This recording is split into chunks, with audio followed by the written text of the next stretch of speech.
নমস্কার, নক্ষত্র নিউজের তরফ থেকে আমি দোলা আজ চলে এসেছি বিশিষ্ট সমাজসেবী মিস্টার বারিন সাহার কাছে। ওনার পরিচয়টা আগে সেরে নিই, তারপর ওনার কাজের ব্যাপ্তি নিয়ে আমরা বলবো। ধন্যবাদ আপনাকে। নক্ষত্র নিউজের পক্ষ থেকে যে আপনি এসছেন, এটা আমি খুব গর্বিত যে আপনারা এসছেন। প্রত্যেকবার আপনারা আসেন, আমাদের প্রত্যেকটা কাজেই আপনারা আসেন, কিন্তু আজকে যে এসছেন একটা বিশেষ দিনে, খুব আমরা আনন্দিত। ধন্যবাদ। আজকে হোলির দিন, তো আমরা এখানে চলে এসেছি পডকাস্ট করতে এবং ওনার মতন মানুষকে আমরা পেয়েছি। উনি অনেক ব্যস্ততার মাঝে আমাদের সময় দিয়েছে, তার জন্য আপনার কাছে আমরা কৃতজ্ঞ নক্ষত্র নিউজের তরফ থেকে। তো আপনি একটু আমাদের বলবেন যে এই পরিষেবাতে বা এখানে আপনি কেন এসেছেন বা এই সেক্টরটাকে আপনি কাজের জায়গা হিসেবে কেন বেছে নিয়েছেন? দেখুন, আমরা বাঙালি, আর আমার জন্ম হয়েছিল, তাহলে এটা বলতে হয়, আমার জন্ম হয়েছিল রামকৃষ্ণ মিশন সেবা প্রতিষ্ঠান হসপিটালে, যাকে বলা হয় সেবা প্রতিষ্ঠান বা সেবা প্রতিষ্ঠান রামকৃষ্ণ শিশু মঙ্গল হসপিটাল।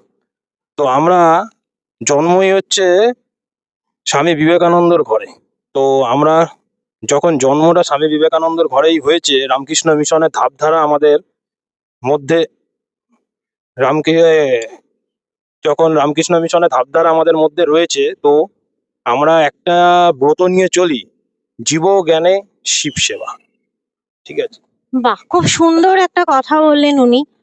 তো শুরুটা কিভাবে হয়েছিল এইখানে এই ফিল্ডে আসার? শুরুটা হয়েছিল আমরা যখন দেখেছিলাম ইয়াস দুর্ঘটনা, আমফান, তারপরে করোনা মহামারী।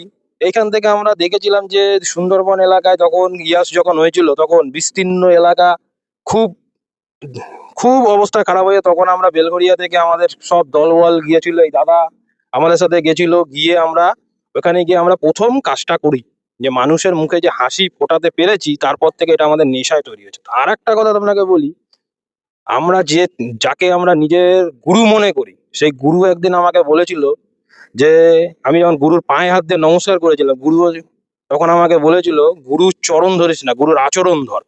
তো আমার গুরুর আচরণটাই এইটা, যে সমাজ সেবা করা। তাই আমি গুরুর আচরণ ধরেই বেঁচে আছি। ঠিক আছে। বাহ, খুব সুন্দর সুন্দর কথা জানতে পারছি যে গুরুর চরণ নয়, গুরুর আচরণ, আচরণটাকে আমাদের অনুসরণ করা উচিত। আচ্ছা, আমাকে বলবেন যে এই শুরুর দিনগুলোতে কাদের কাদের সহযোগিতা পেয়েছেন, কিভাবে পথ চলা হয়েছে বা কতটা অসুবিধে ভোগ করতে হয়েছে? শুরুর দিনগুলোতে আমাদের অসুবিধা যদি বলেন, অসুবিধা কোনোদিনও ভোগ করতে হয়নি। সবাই আমাদের পক্ষে ছিল, সবাই আমাদের সাপোর্ট করেছে। আমাদের বন্ধু বান্ধব থেকে শুরু করে লোকাল লোক সবাই আমাদের পক্ষে ছিল, কেন ভালো কাজ করছি এখানে, অসুবিধা তো হওয়ার কথা নয়। কিন্তু কেউ আমাদের কোনোদিনও বাধা সৃষ্টি করেনি, সব সময় আমাদের পাশে আছে, এখনো আছে। এখনো যদি আমরা কোনো কাজ করি, দল বেঁধে যাই, দল বেঁধে কাজ করি, আমাদের কোনো অসুবিধা হয় না কাজ করতে। এভাবেই যদি প্রত্যেকটা যুবক এইভাবে যদি যুব সম্প্রদায় এগিয়ে আসে মানুষের পাশে, তো হয়তো সমাজ এভাবেই পরিবর্তন হবে। আপনার হাত ধরেই সমাজের পরিবর্তন শুরু হয়ে গেছে, পরিবর্তন হবে আশা করি। তো আপনি একটুখানি আমাকে বলবেন যে আপনারা কি কি ধরনের কাজ করেন বা কি কি কাজ করেন?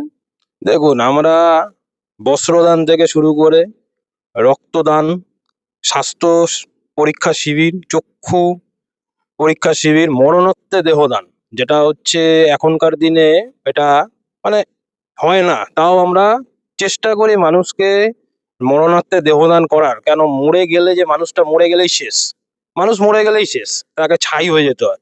সে যদি মরে যাওয়ার পর তার চোখের লেন্স, এই যে ইটা, সেটা যদি দান করে দিয়ে যায়, এই মরা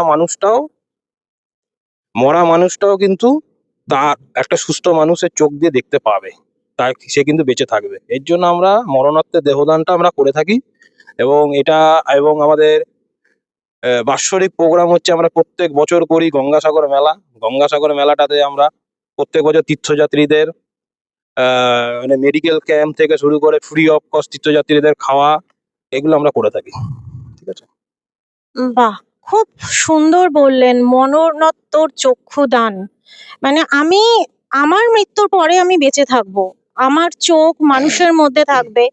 তো এইভাবেই যুগে যুগে মানুষ অমরত্ব পেতে পারে। আমরা অমরত্বের পেছনে ছুটি, কিন্তু অমরত্ব এভাবে পাওয়া যায়। আপনি একটু বলবেন যে মানে কোন কোন মানুষ, কাদের কাদের নিয়ে আপনি কাজ করেন? বৃদ্ধ, শিশু, এরকম স্পেসিফিক কিছু আছে কি? আমাদের সব ইয়ং, আমাদের সব ইয়ং।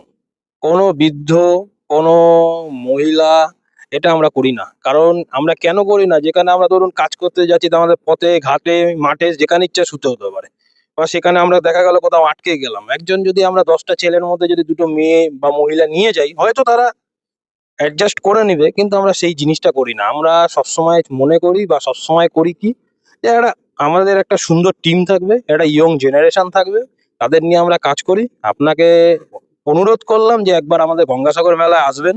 গঙ্গাসাগর মেলাতে পশ্চিমবঙ্গ সরকারে কি কাজ করছে দেখবেন।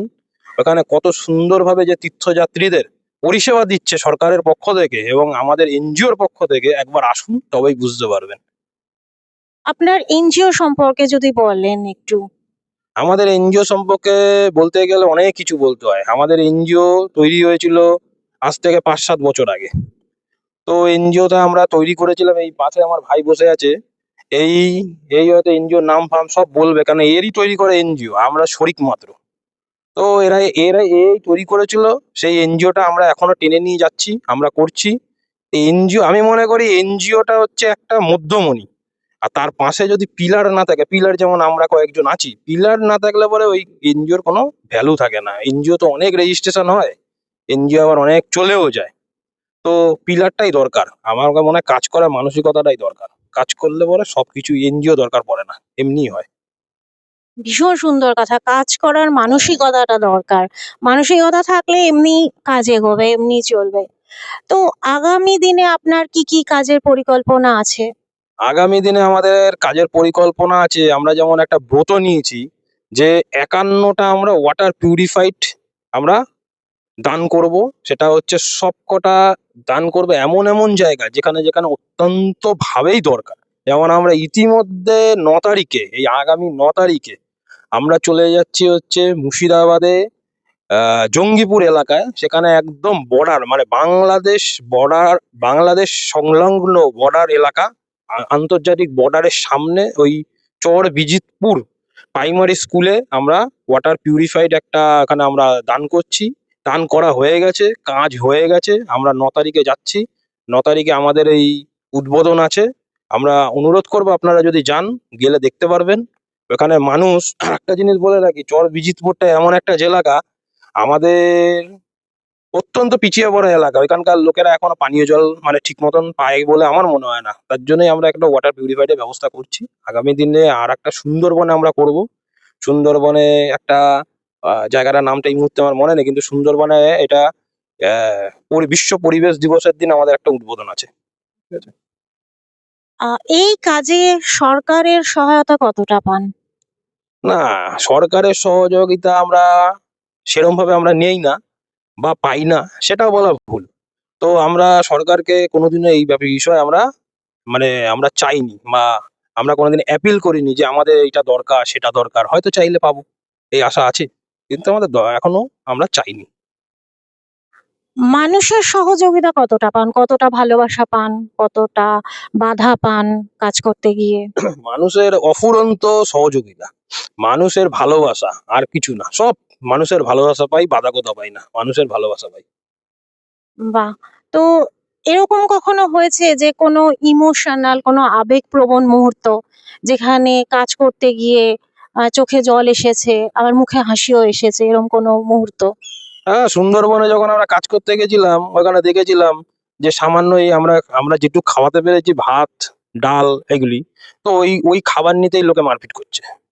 হয়তো আমরা নিয়ে গেছিলাম, মানে আমাদেরই ভুল ছিল যে আমরা একটা সেক্টর করেছিলাম, ওখানে 2-3টে সেক্টর করা দরকার ছিল খাবারের।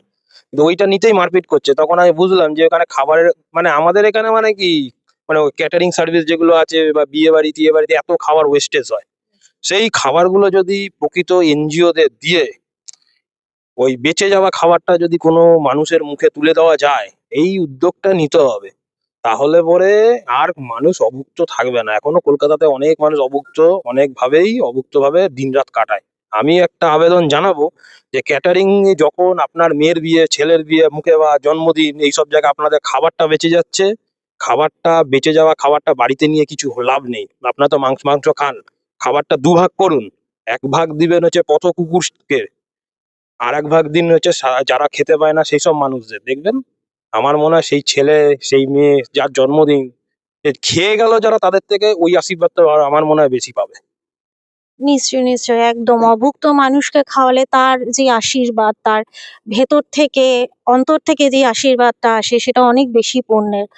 আর মানুষের জন্য তো তাও করার আছে। কিন্তু যেই পথের যারা কুকুর বা পশু তাদের জন্য কেউ করে না। তো তাদের জন্য আপনারা ভাবছেন। আচ্ছা, তাদের জন্য কি কোনো পরিকল্পনা আছে? তাদের জন্য আমাদের পরিকল্পনা আছে, আমরা চেষ্টা করব। আমাদের যা গ্রুপ আছে, আমরা একটা পথচারিত কুকুরদের যারা অসহায় ভাবে, যাদের রোগ আছে, সেরকম একটা হসপিটাল করার, মানে পশু হসপিটাল করার খুব আমাদের চেষ্টা করছি আমরা। জানি না কতটা সফল হতে পারবো, কিন্তু চেষ্টা করলেই উপায় বেরোয়। তো সেরকম ভাবে আমরা চেষ্টা করছি যে একটা পশুদের হসপিটাল করার, এটা একটা আমাদের চেষ্টা করতে হবে। তো সামনে তো ভোট। তো কোন দলকে আপনি বেশি ভালোবাসেন? সামনে ভোট, কোনো দলকে ভালোবাসি কি ভালোবাসি না, দেখুন আপনি কাকে দেখুন, এইখানে যে আপনি বসে আছেন, আমরা দুটো ছেলে পাশাপাশি, যে কোনো একজনকে আপনি ভালো লাগতে পারে, আবার নাও লাগতে পারে। এটা আপনার মনের গোপন কথা, আপনি একটু প্রকাশ করবেন না। আর এই ভোটের ব্যাপারটাও কিন্তু আমার মনের গোপন কথা, এটা আমি প্রকাশ করতে পারবো না। কিন্তু ভালো তো অবশ্যই লাগে। সেটা ভালো লাগে কেন, কাকে ভালো লাগে সেটা আপনাকে বলে দিচ্ছি। ভালো লাগে একজনকেই, সেটা হচ্ছে যে আমাদের মায়াদের জন্য কাজ করছে, যারা আমাদের ছেলেদের জন্য কাজ করছে এবং যুবকদের জন্য কাজ করছে, তাকেই ভালো লাগে। এবার বাদবাকিটা দর্শক বুঝে নিবে কাকে বেশি ভালো লাগে।